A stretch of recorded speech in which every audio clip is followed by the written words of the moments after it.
अस्सलामुअलैकुम वरहमतुल्लाहि वबरकातुहू। अस्सलातुम वस्सलामु अलैका या सय्यदी या रसूलल्लाह व अला आलिका व सहाबिका या सय्यदी या हबीबल्लाह। आज 10 मुहर्रमुल हराम यौम आशूरा का दिन।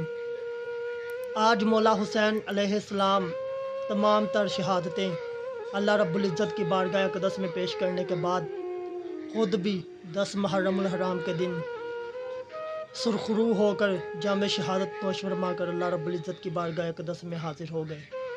अल्लाह रब्बुल इज़्ज़त तमाम शुहदाए करबला के मज़ारात पर करोड़ों रहमत और बरकतों का नुज़ूल अता फ़रमाए और हमें भी उनके नक्श कदम पर चलते हुए हक़ व सच्चे की पैरवी करने की तौफ़ीक़ अता फ़रमाए, आमीन।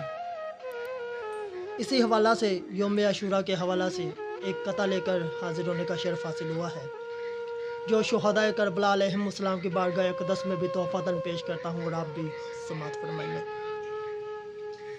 कुंबालिए हुसैन जो मक़तल में आ गए, कुंबालिए हुसैन जो मक़तल में आ गए, अर्शी भी देखते हैं कि शब्बीर छा गए। करबल में चार सू है फ़कत खुल्द की महक, करबल में चार सू है फ़कत खुल्द की महक, कुछ फूल इस तरह से ज़मीन में समा गए। अस्सलामु अलैकुम वरहमतुल्लाहि वबरकातुहू। अस्सलाम या हुसैन इब्न अली अलैहिमुस्सलाम।